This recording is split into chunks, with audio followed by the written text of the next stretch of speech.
Sesuai dengan jadwal yang sudah ditentukan, malam ini kita akan membahas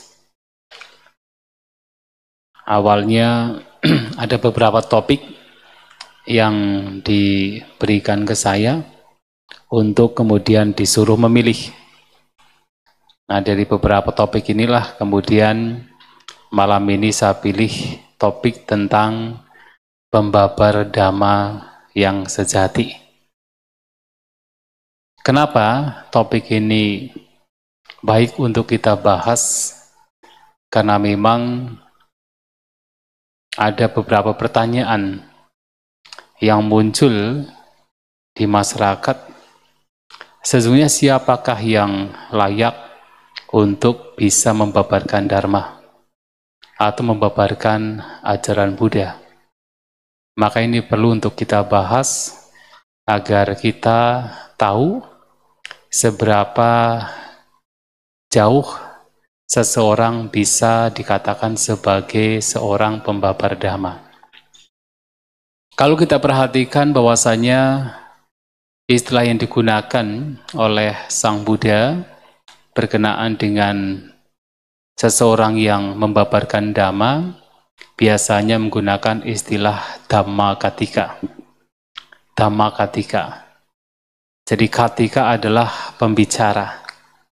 Dhamma adalah dhamma atau ajaran Sang Buddha. Jadi pembicara atau yang membicarakan ajaran Sang Buddha atau pembicara ajaran Buddha atau juga dikatakan pembabar dharma. Dan juga ada istilah lain yang juga digunakan oleh Sang Buddha yaitu Dhammaduta atau digunakan secara umum.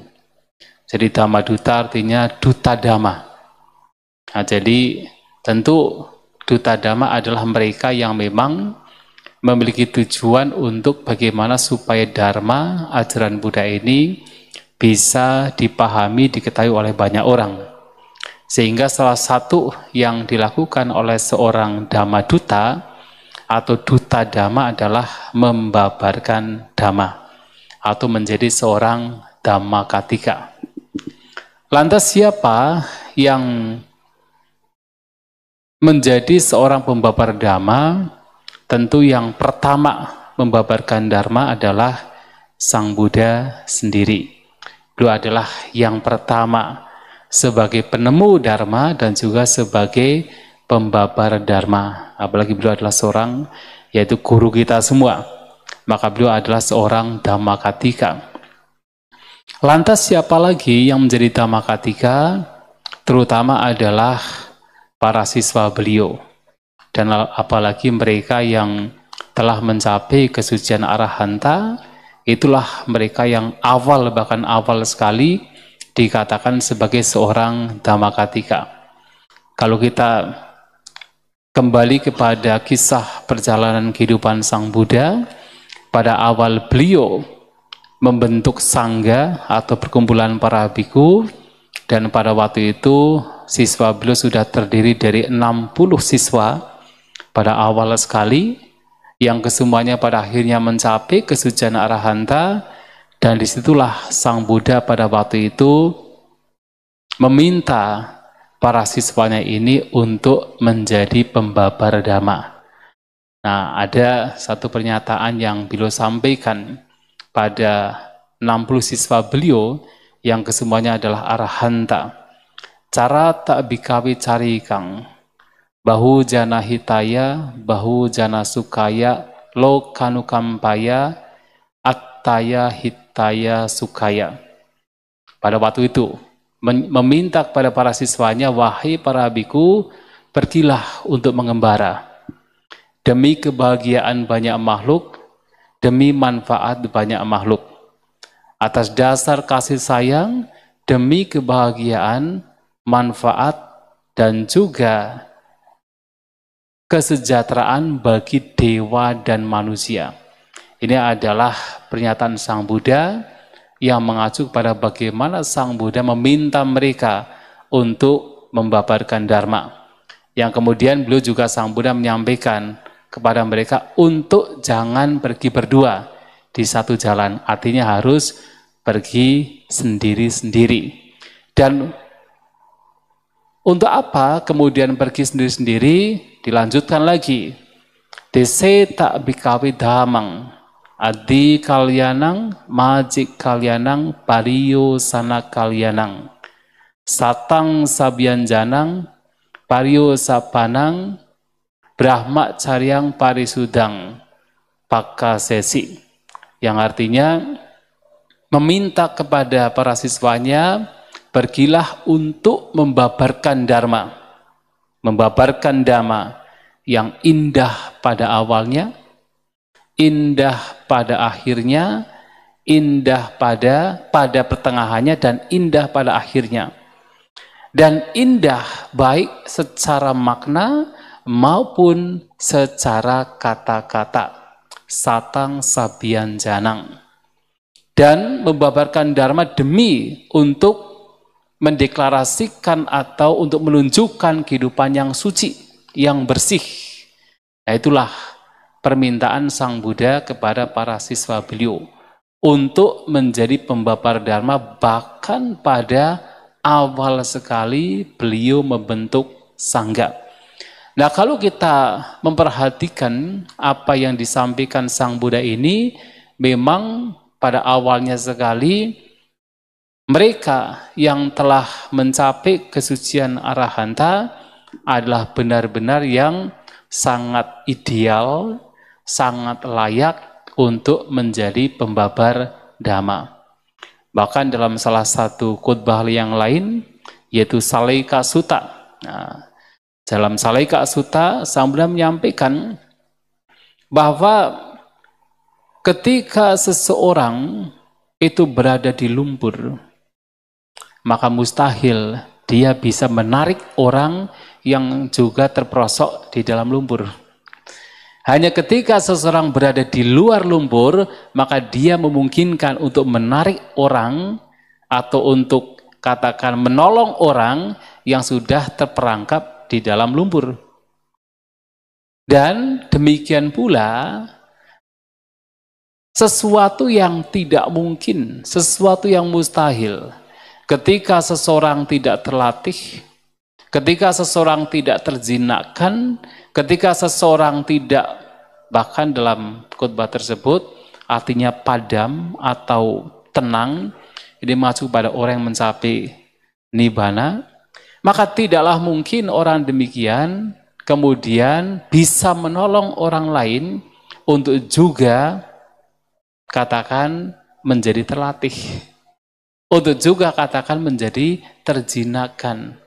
Nah, ini juga mengacu kepada bahwasanya mereka yang betul-betul telah terjinakkan, yang terlatih, itulah orang-orang yang memang secara ideal adalah sebagai seorang pembabar dharma, atau mereka yang mampu mengajarkan dharma, menolong yang lain untuk bisa juga terbebaskan seperti mereka sendiri. Itu idealnya. Nah, sehingga kalau kita bicara ideal, siapa seorang Dhammakatika yang ideal? Adalah mereka yang memang sudah terbebaskan. Tetapi apakah kemudian harus demikian? Ya tentu tidak demikian. Artinya ada satu khotbah dalam khotbah Sang Buddha, dalam beberapa khotbah sebenarnya, tentang definisi siapakah yang sesungguhnya disebut sebagai seorang Dhammakatika. Jadi ada khotbah namanya Dhammakatika Sutta, ada juga khotbah namanya Dhammakatika Pucca Sutta. Atau kalau Dhammakatika Sutta khotbah tentang seorang pembabar dharma. Dhammakatika Pucca Sutta adalah juga khotbah tentang pertanyaan, siapakah yang pantas layak menjadi seorang pembabar dharma. Nah, ketika ditanya demikian, sebenarnya Sang Buddha menjawab dengan sederhana. Dalam khotbah yang pertama, Sang Buddha menyampaikan, siapapun yang membabarkan dharma demi untuk kemuakan, demi untuk ketanpa nafsuan, demi untuk kepadaman rupa atau jasmani, maka dialah seorang pembabar dharma, Dhammakatika.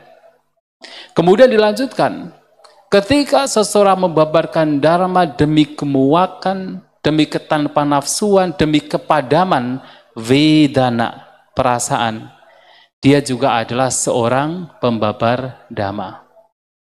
Kemudian dilanjutkan, ketika seseorang membabarkan dharma demi kemuakan, ketanpa nafsuan, demi kepadaman sanya, persepsi, dia pun juga sebagai seorang pembabar dharma, Dhammakatika. Dan dilanjutkan, ketika seseorang juga membabarkan dharma demi kemuakan, ketanpa nafsuan, demi kepadaman sangkara, maka dia pun juga seorang pembabar dharma. Dan ketika kemudian ia membabarkan dharma demi kemuakan, ketanpa nafsuan, dan kepadaman vinyana atau kesadaran, maka dia juga adalah seorang pembabar dharma. Apa maksudnya? Maksudnya adalah secara sederhana, secara simpel, siapapun yang membabarkan dharma demi pencapaian nibbana, itu adalah seorang Dhammakatika, demi pencapaian nibbana. Mengapa? Karena kemuakan atau nibbida, karena ketanpa nafsuan viraga, karena kepadaman nirodha berkenaan dengan 5 gugusan, yaitu rupa, vedana, sanya, sangkara, vinyana, tidak lain adalah membawa kepada pencapaian nibbana.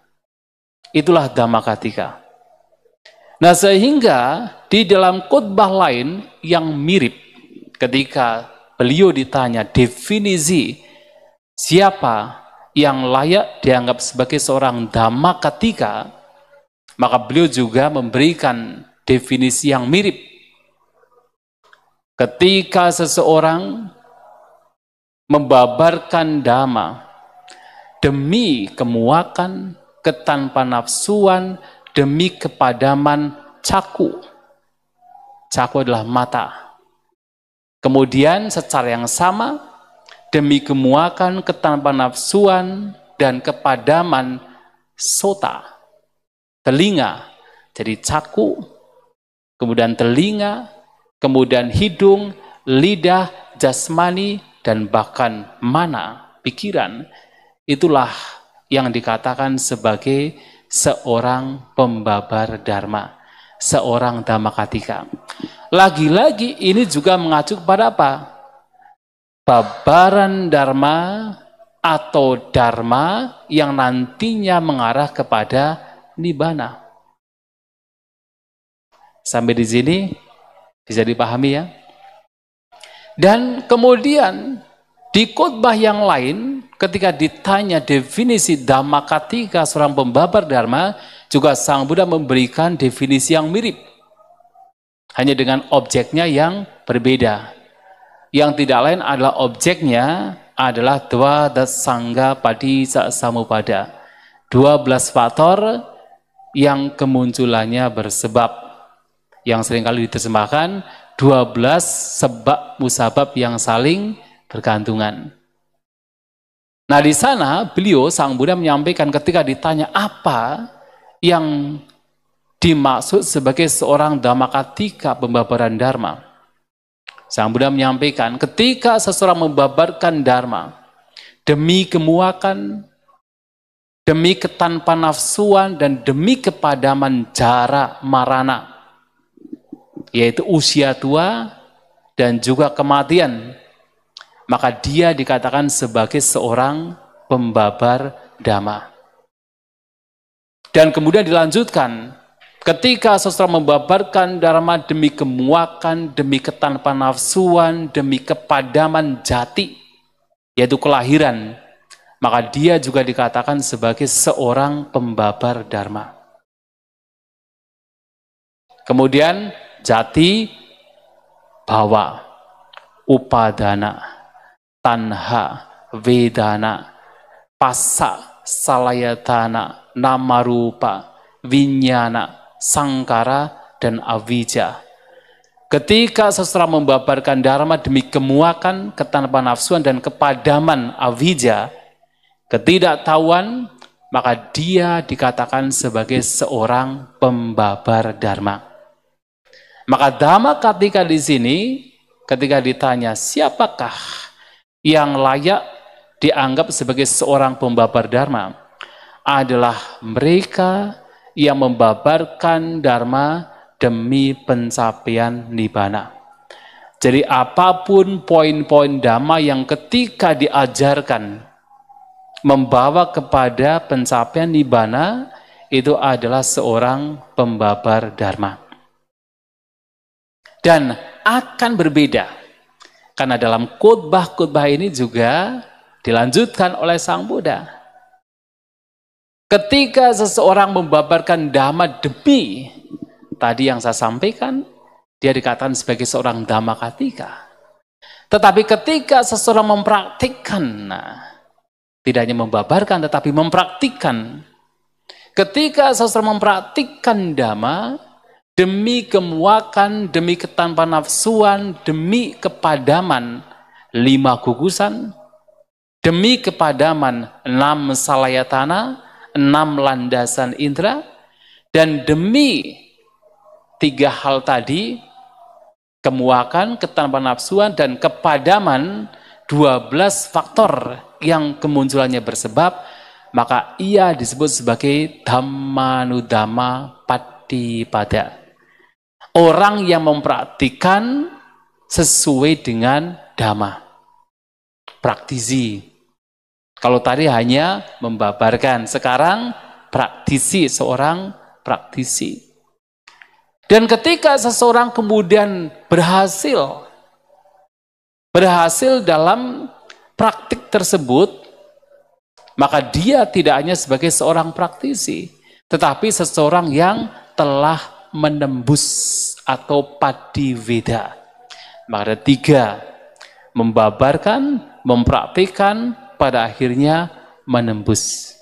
Nah, sehingga di sini, kalaupun seandainya seseorang belum menembus, bahkan seandainya seseorang belum mempraktikkan, kalau dia membabarkan dharma demi itu semua, yaitu demi secara kesimpulan, demi pencapaian nibbana, maka dia adalah seorang dhamma katika, seorang pembabar dhamma. Sampai di sini maksud ya. Nah, oleh sebab itu, pada zaman Sang Buddha, sebagai contoh di antara para siswa beliau yang terunggul di dalam pembabaran dharma, itu dikenal sebagai Bante Puna Mantani Buta.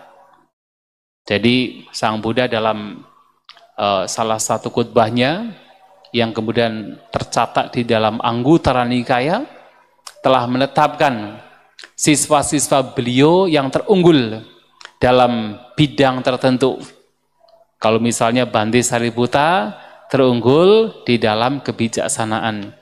Jadi di antara para siswa beliau yang memang bijaksana, maka Sang Bante Sariputta terunggul dalam kebijaksanaan.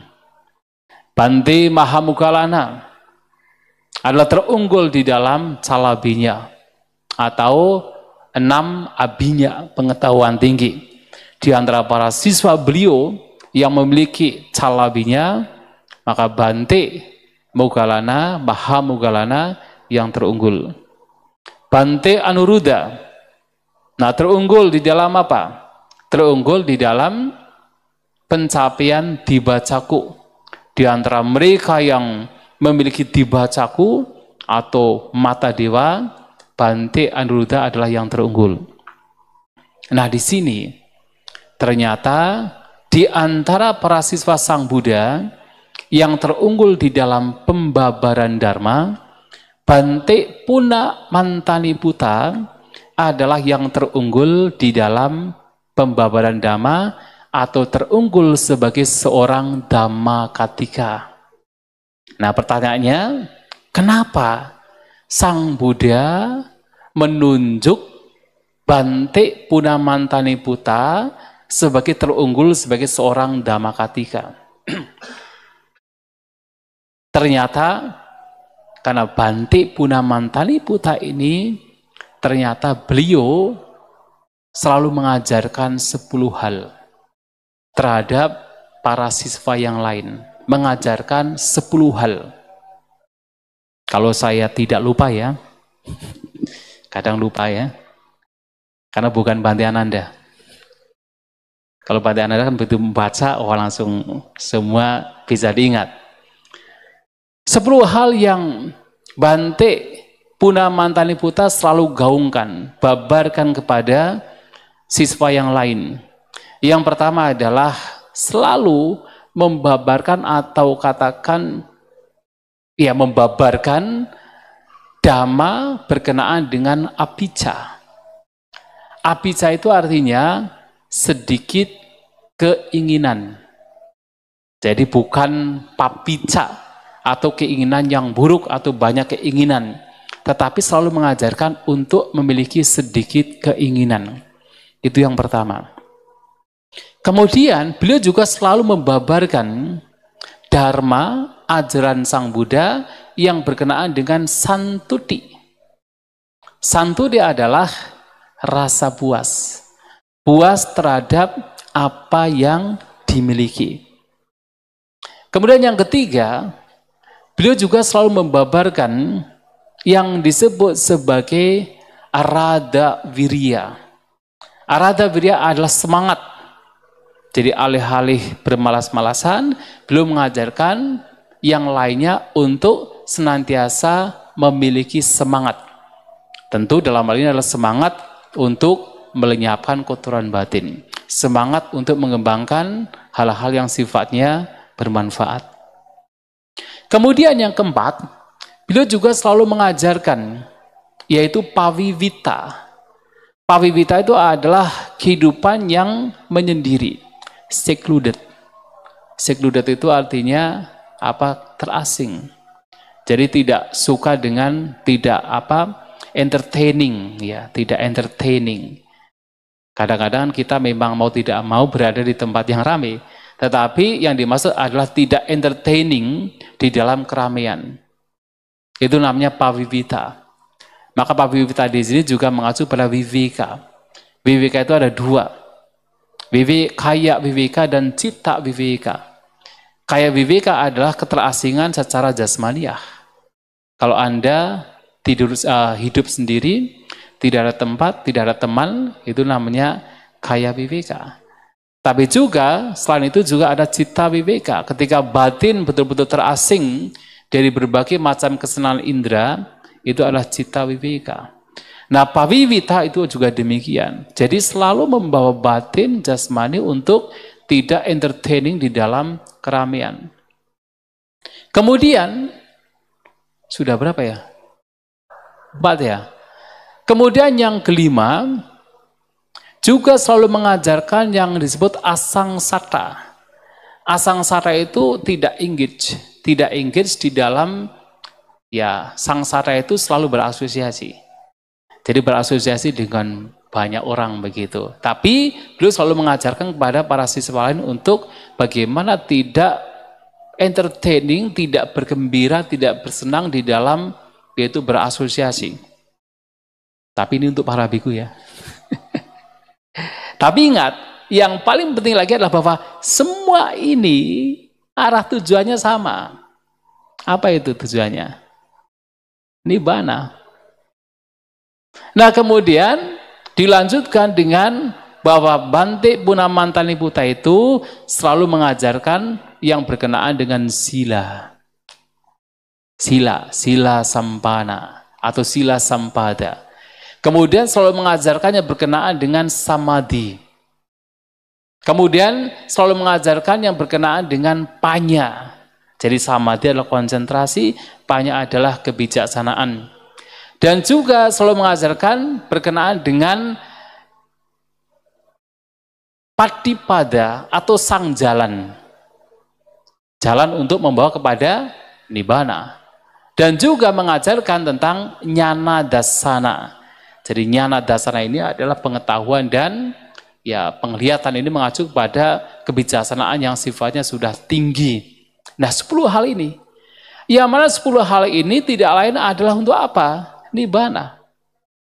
Nah sehingga karena Bante Puna Mantani Puta ini memang cara membabarkan Dharma juga tentu indah dan juga lihai dalam pembabaran Dharma dan mengajarkan betul-betul Dharma, betul-betul poin-poin yang membawa kepada Nibbana, maka beliau dikatakan atau ditetapkan oleh Sang Buddha sebagai yang terunggul, sebagai Dhamma-katika.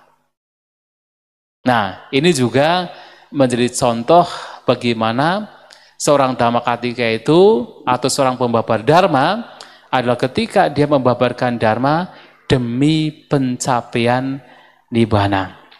Nah, ini yang penting untuk kita pahami. Jadi ketika ditanya siapakah yang layak untuk membabarkan Dharma, ya tentu siapapun ketika dia membabarkan Dharma untuk Nibbana, tapi betul-betul Dharma, bukan melenceng dari Dharma, maka dia bisa dikatakan sebagai seorang Dhamma-katika. Nah, oleh sebab itu dalam hal ini tentu ada juga hal lain yang juga harus kita pahami sebagai seorang pembabar Dharma. Ada satu khotbah yang lain yang disampaikan pada waktu itu sebenarnya berkenaan dengan seorang biku bernama Bante Udayi.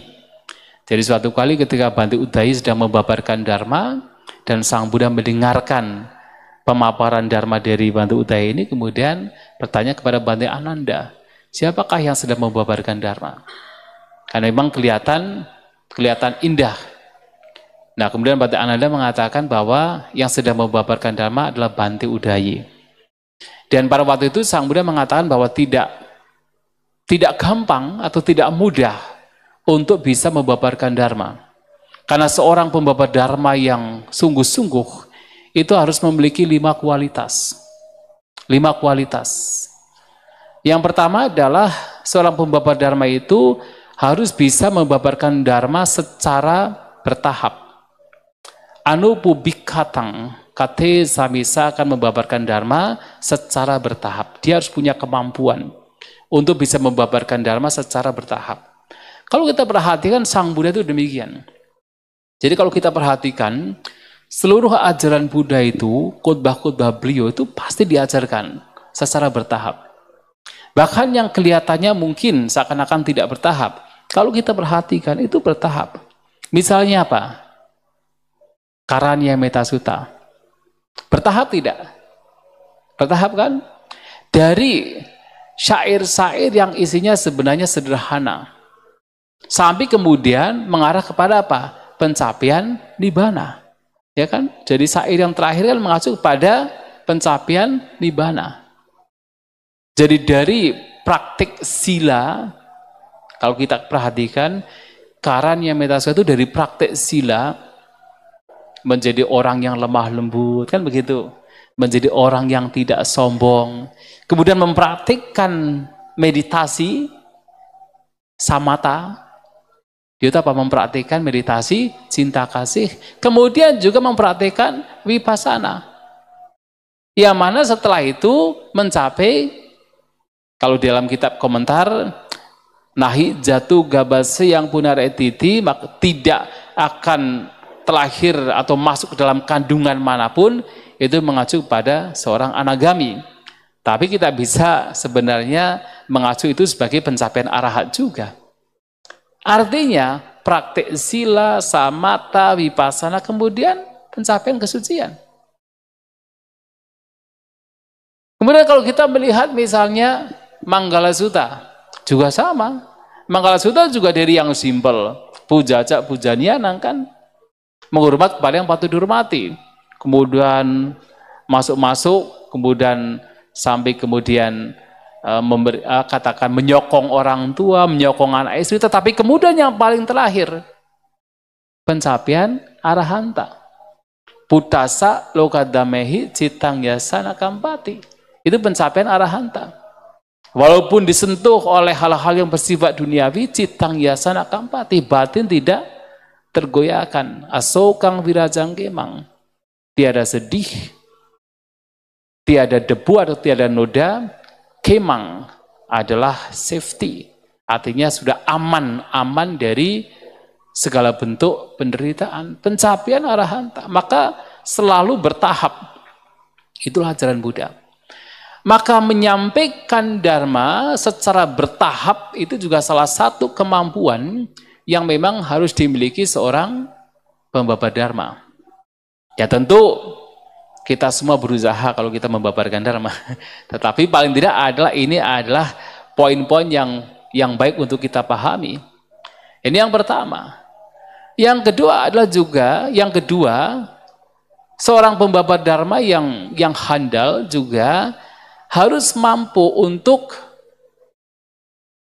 memberikan alasan-alasan terhadap apa yang ia bicarakan.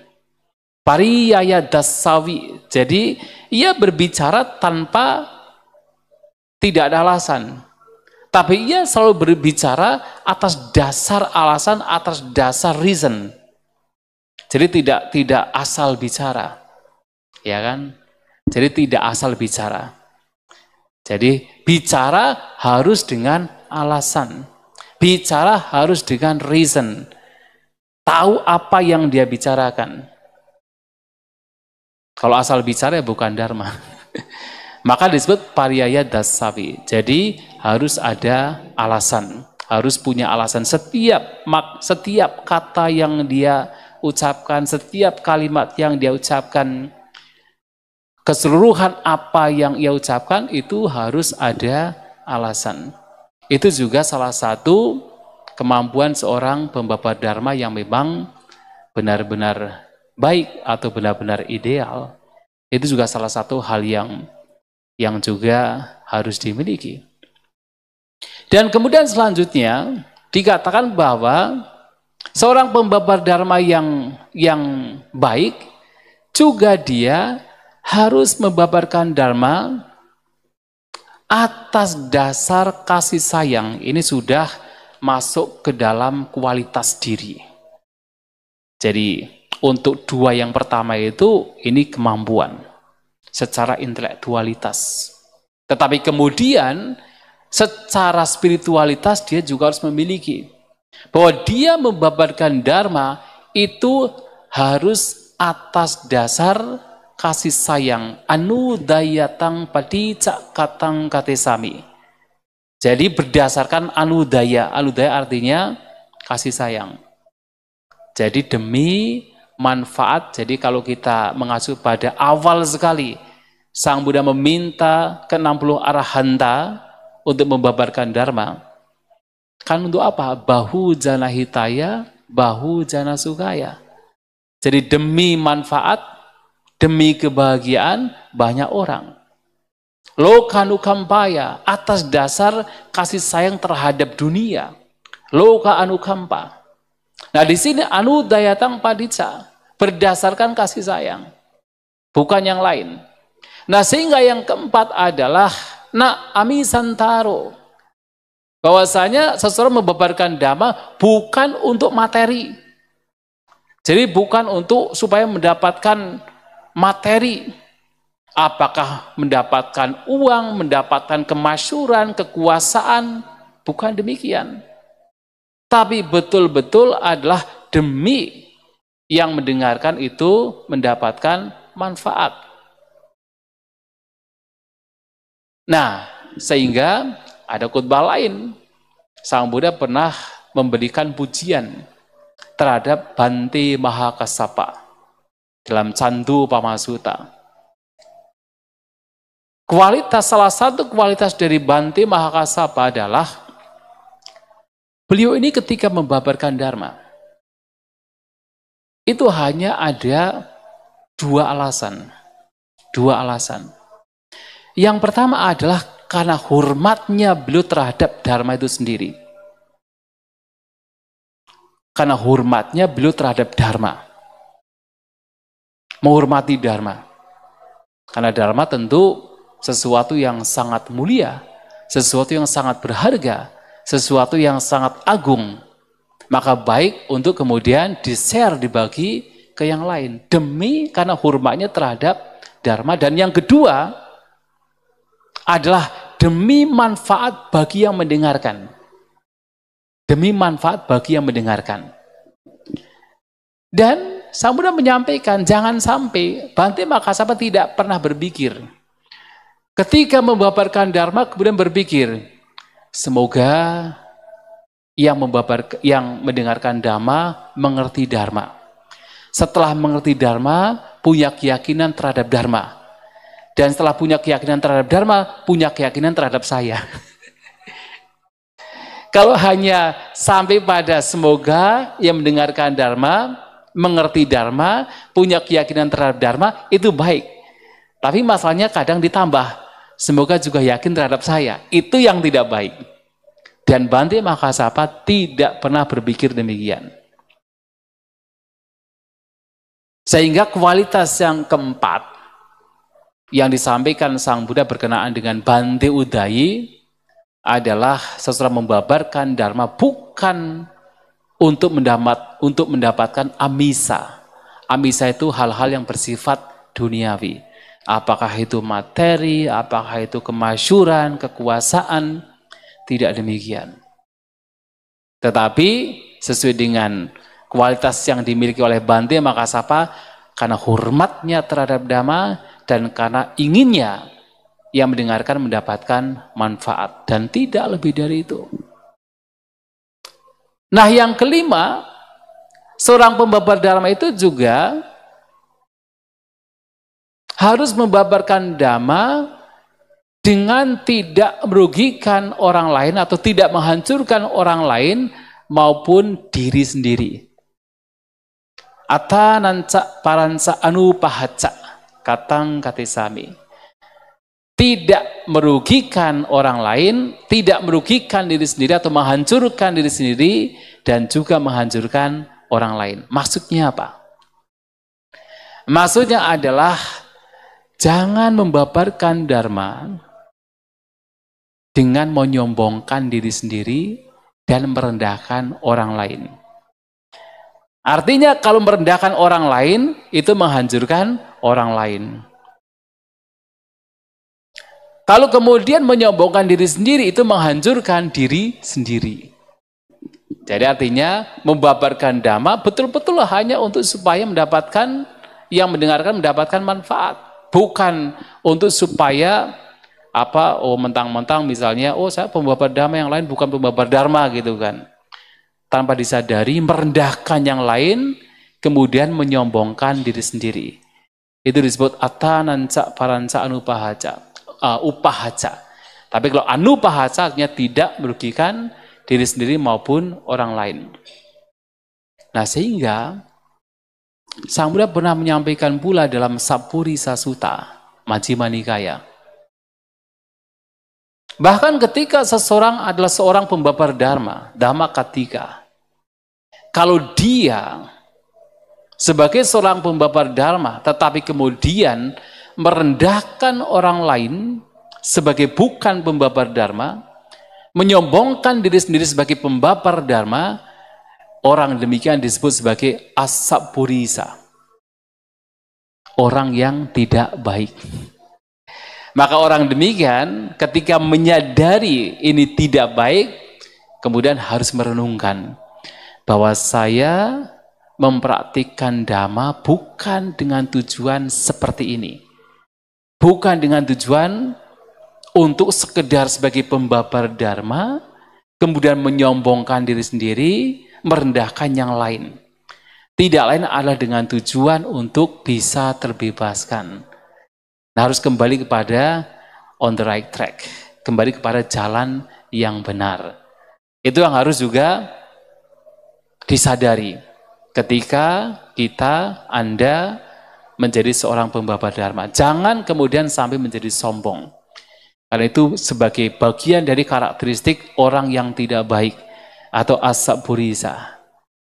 Nah, sehingga walaupun seseorang mungkin punya pemahaman yang baik berkenaan dengan dhamma, bisa membabarkan dharma dengan baik, tapi kalau kemudian ia menyombongkan diri sendiri, merendahkan yang lain, itu juga merupakan kualitas yang buruk dan bukan sebagai seorang pembabar dharma yang sebenarnya.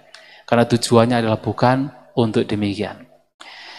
Maka Bapak Ibu Saudara-saudari sekalian, kalau kita simpulkan, ketika seseorang menjadi seorang pembabar dharma, yang pertama tentu dia harus membabarkan ajaran yang memang benar-benar membawa kepada pencapaian nibbana. Jadi apapun ajarannya, apapun dharmanya, kalau itu membawa kepada pencapaian nibbana, maka itulah yang layak, yang patut untuk dibabarkan. Ini yang pertama.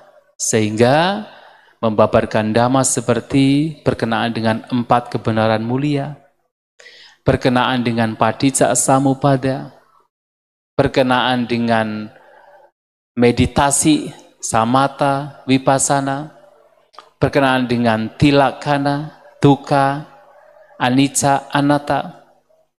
Apapun poin dhamma yang ketika dipraktikkan membawa mengarah kepada nibbana, itulah yang harus dibabarkan dan itulah menjadi satu syarat ketika seseorang dikatakan sebagai seorang dhammakatika, yaitu dhamma yang membawa kepada nibbana. Yang pertama. Yang kedua, tentu ketika seseorang ingin menjadi seorang pembabar dharma, ya tidak hanya seseorang memahami dhamma, tetapi juga bisa menyampaikan dhamma. Kan begitu ya? Tidak hanya seseorang memahami dhamma, tetapi juga bisa menyampaikan dhamma. Karena siapa tahu dhamma tetapi tidak bisa disampaikan, atau tidak mampu menyampaikan. Jadi alih-alih menyampaikan dharma, tetapi malahan menyimpang dari dharma, karena tidak bisa menyampaikan. Maka seperti tadi, ini kualitas seperti misalnya yang disampaikan Sang Buddha kepada Bante Ananda berkenaan dengan Bante Udayi. Seseorang bisa menyampaikan dhamma secara bertahap, anupubikata. Seseorang bisa menyampaikan dhamma dengan alasan-alasan yang kuat. Itu juga sebuah kemampuan. Dan seseorang bisa menyampaikan dhamma yang indah pada awalnya, indah pada pertengahannya, indah pada akhirnya. Indah secara makna, indah secara bahkan kata-kata. Satang, sabian, janang. Jadi tidak hanya maknanya saja, bahkan kalau bisa kata-katanya juga. Maka pada zaman Sang Buddha ada seorang Bante yang juga dikatakan sebagai seorang pembabar dharma yang terunggul di dalam suara. Siapa? Bante Lakuntaka Bhatia. Dia adalah seorang Bante yang memiliki suara yang indah sekali ketika membabarkan dharma. Maka ketika beliau tidak sedang membabarkan dharma, kelihatannya orang biasa, bahkan ya, Bante Lakuntaka Bhatia ini memiliki tubuh yang cebol. Nah sehingga beliau ini seringkali diganggu oleh para samanera. Tanpa tahu bahwasanya Bante ini sudah arahanta. Nah, sebagai seorang arahanta, walaupun diganggu ya diam saja. Jadi tentu tidak akan marah, ya tidak ada kemarahan. Tapi begitu beliau membabarkan dharma, baru orang-orang tahu betapa luar biasanya Bante ini. Termasuk suaranya itu paling indah. Itu terunggul dalam suara ketika membabarkan dharma. Bante Lakuntaka Bhatia. Maka kalau mereka yang punya suara yang indah itu juga menjadi satu kualitas yang baik sekali. Bisa membabarkan dhamma, tidak hanya indah dalam makna, kalau makna jelas itu indah. Tapi bahkan indah dalam kata-kata. Jadi ketika dikatakan Adi kalyanang, maji kalyanang, pariyo sana kalyanang. Indah di awal, indah di pertengahan, indah di akhir. Itu ada 2 keindahan. Indah secara makna, indah secara kata-kata. Nah, ini juga kemampuan. Makanya kan kalau mungkin di sini ada yang pernah ikut GPS. Ada ya? Certified Public Speaking. Kan Mr. Po dulu sering ke Surabaya ya, mengadakan Certified Public Speaking. Nah, beliau selalu menggaungkan, kalau ingin membabarkan dharma atau berpidato atau memberikan kata sambutan, maka harus memiliki 3S. 3S. Terstruktur, teratur, terukur. Jadi betul-betul apa yang disampaikan terstruktur. Jadi ada awal, ada pertengahan, ada akhir. Jadi tidak seperti kelelawar. Tahu kan kelelawar kalau terbang ke sana kemari, nggak tahu akhir depannya itu mana. Pokoknya terbang begitu kan. Nah, tapi ada awal, pertengahan, ada akhir. Terstruktur, terukur, teratur. Teratur artinya ya kata-katanya juga betul-betul, ya kalau beliau si Mr. Po selalu mengatakan kalau bisa setiap katanya itu harus dengan kata yang baku dan juga betul-betul jelas. Nah, itu namanya teratur. Kemudian terukur artinya ada tujuan. Apa yang disampaikan itu punya tujuan. Nah, ini juga menjadi satu kemampuan yang baik, yang patut untuk dimiliki. Jadi kemampuan untuk menyampaikan dharma. Tetapi yang juga penting lagi, tidak hanya dia punya pemahaman dhamma, tidak hanya kemudian dia punya kemampuan menyampaikan dhamma, ia pun juga harus punya kemampuan untuk mengelola batinnya sendiri. Agar apa? Agar menjadi teladan. Karena terkadang walaupun seseorang punya kemampuan berkenaan dengan teori dhamma, bisa membabarkan dhamma, kalau tidak ada keteladanan, juga tidak akan ada kepercayaan kan. Maka Sang Buddha menyampaikan, jadi salah satu kualitas Sang Buddha adalah yata kari tatawadi. Yata wadi tata kari. Apapun yang beliau katakan, itulah yang beliau ucapkan. Dan apapun yang beliau ucapkan, itulah yang beliau lakukan. Jadi antara perbuatan dan ucapan tidak berbenturan. Selalu sinkron. Jadi sama. Apa yang beliau ucapkan, jadi semua ajaran Sang Buddha itu adalah yang sudah dialami oleh Sang Buddha. Bukan sesuatu yang belum dialami. Ketika Sang Buddha berbicara tentang sila, samadhipanya, semua adalah sesuatu yang sudah dipraktikkan oleh Sang Buddha. Bukan sesuatu yang sekedar hanya teori. Itulah salah satu kualitas yang luar biasa yang dimiliki oleh Sang Buddha. Ya kita mengarah ke sana. Tetapi ini menjadi satu poin yang penting untuk kita jadikan sebagai panduan, bahwasanya tidak hanya kita memberi tetapi juga kita harus menjadi teladan. Dan ini juga menjadi hal yang dilakukan oleh tadi Bhante Punamantaniputta. Jadi tidak hanya Bhante Punamantaniputta mengajarkan tentang abhijja sebagai contoh, yaitu sedikit keinginan, tetapi beliau juga mempraktikkan kehidupan yang sedikit keinginan.